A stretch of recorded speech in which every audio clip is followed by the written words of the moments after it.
Olá, Bio Galera, nota 10. Hoje a nossa aula será sobre o filo dos plateumintos.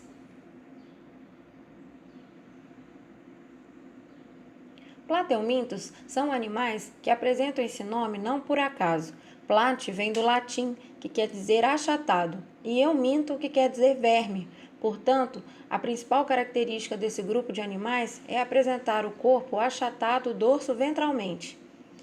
Merece destaque algumas características importantes nesse filo, como, pela primeira vez, um animal apresenta simetria bilateral, ou seja, o corpo é dividido em dois lados iguais, e pela primeira vez são triblásticos, o que significa que o animal apresenta 3 folhetos ou tecidos embrionários, a ectoderme, a endoderme e a mesoderme. Porém, apesar de apresentar a mesoderme, eles ainda não formam celoma, por isso são os únicos animais acelomados. Também são protostômios como selenterados, o blastóporo originando a boca, e apesar de serem vermes, existem representantes que são de vida livre. Já os parasitas provocam algumas doenças na espécie humana, como a teníase, a cisticercose e a esquistossomose.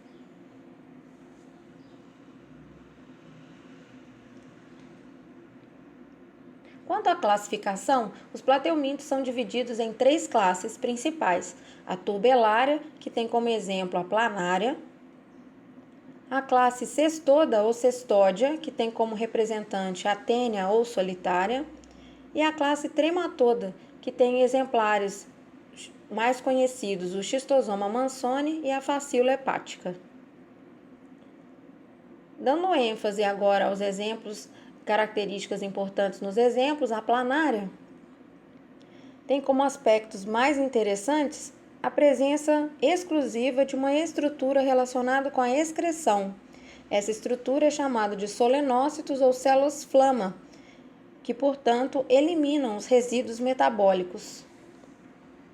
Pela primeira vez, um animal tem estrutura de excreção.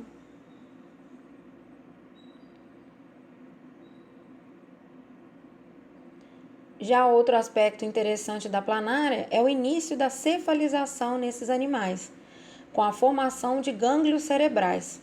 Também merece destaque órgãos de recepção, como, por exemplo, os ocelos, que são órgãos fotossensíveis.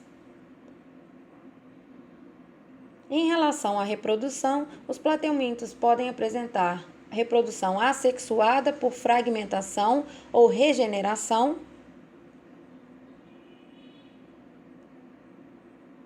e também reprodução sexuada.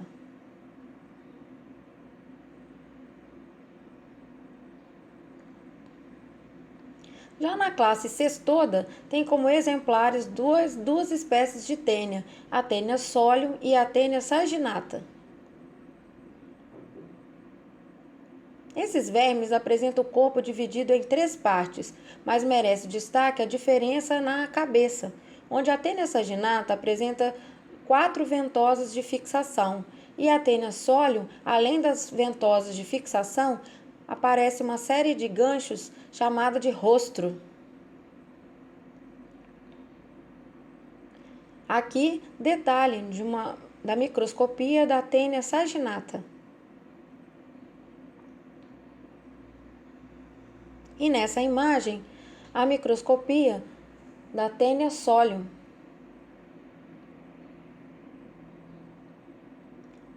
Repetindo, o corpo é dividido em 3 partes que são cabeça, pescoço e estróbilo. A cabeça, onde existem as estruturas de fixação, é muito pequena, não chegando ao tamanho de um alfinete. O pescoço também é pequeno, porém, o estróbilo, formado por milhares de proglotes, pode chegar de 6 até 8 metros de comprimento. Esse verme também tem uma característica peculiar, que ele é hermafrodita.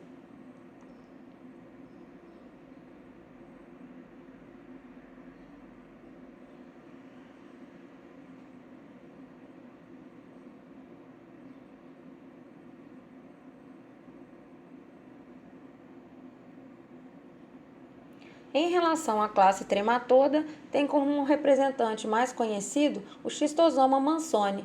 Esse verme tem um dimorfismo sexual, onde o macho e fêmea são bem diferentes.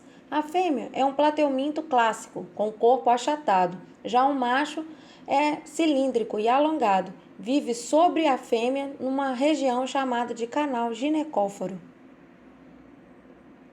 Em relação às doenças causadas por vermes plateumintos, vamos citar 3. A primeira, a teníase, onde o agente etiológico são 2 espécies de tênia, a tênia sólio e a tênia saginata. Além da diferença morfológica entre essas tênias, também na teníase ocorre uma diferença em relação ao hospedeiro intermediário, que da tênia sólio é sempre os suínos, e na tênia saginata são sempre os bovinos. O hospedeiro em definitivo é o mesmo, a espécie humana. Como nós adquirimos essa verminose?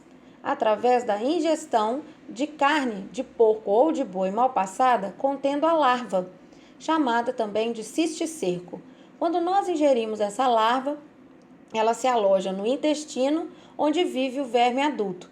O verme adulto se reproduz, já mencionado anteriormente que ele é hermafrodita, por isso normalmente a infestação é de apenas um único indivíduo, e com a eliminação de proglótides cheios de ovos juntamente com as fezes. Como na maioria das cidades brasileiras não tem saneamento básico, essas fezes contendo os ovos, chamados de hexacanto, são liberados no ambiente. Esses ovos vão ser ingeridos pelo hospedeiro intermediário e dentro do hospedeiro intermediário do ovo eclode a larva que se instala em sua musculatura. Para evitar essa doença, basta ingerir carne de porco ou de boi sempre bem cozida ou bem passada. Portanto, não se esqueçam, na teníase ocorre a ingestão da larva ou cisticerco.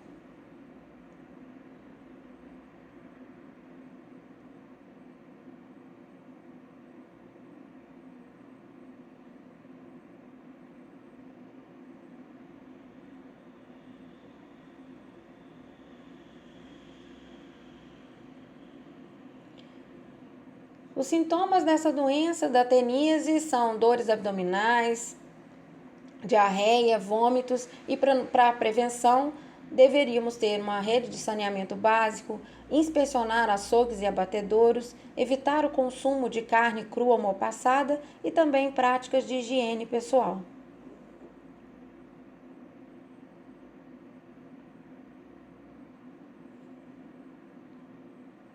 Ao contrário da teníase, a cisticercose, causada apenas pela tênia sólio, é bastante grave, podendo levar à morte. A ingestão de ovos é que caracteriza essa doença, então cuidado para não confundir.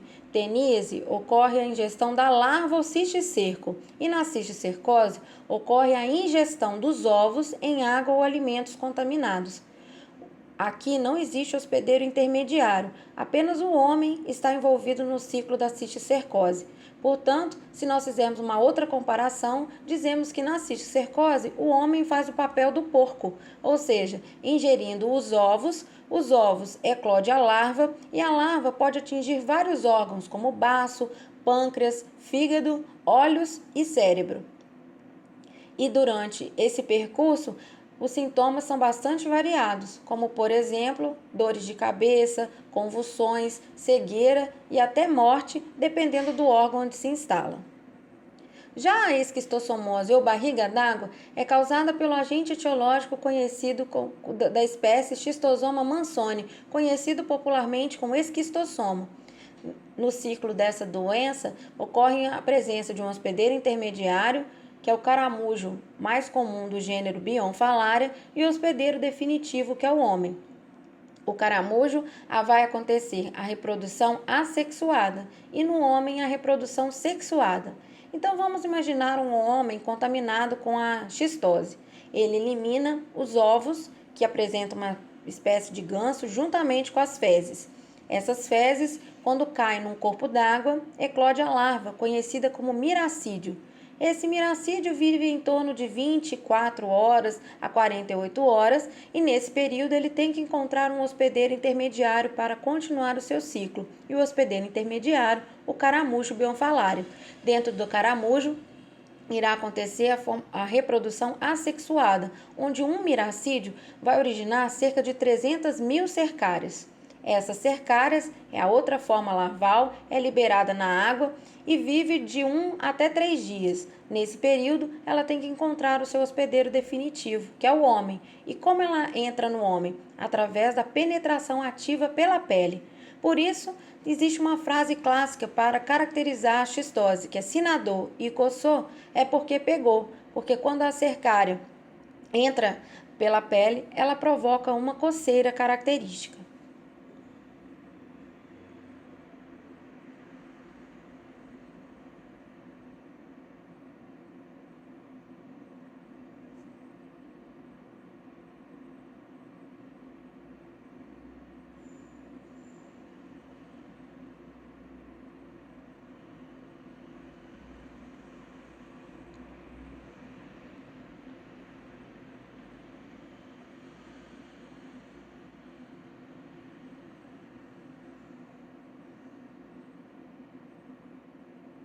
Entre os principais sintomas da xistose ou esquistossomose ou barriga d'água está a barriga d'água, que na realidade é a chamada astite, hemorragias, problemas no fígado, já que o verme adulto se aloja nas veias do sistema porto-hepático ou nas veias do fígado. Dores abdominais estão entre os principais sintomas. Como evitar essa verminose? Saneamento básico, eliminar o caramujo estão entre as medidas profiláticas mais comuns. Também podemos acrescentar na profilaxia o tratamento dos portadores da doença e práticas de higiene.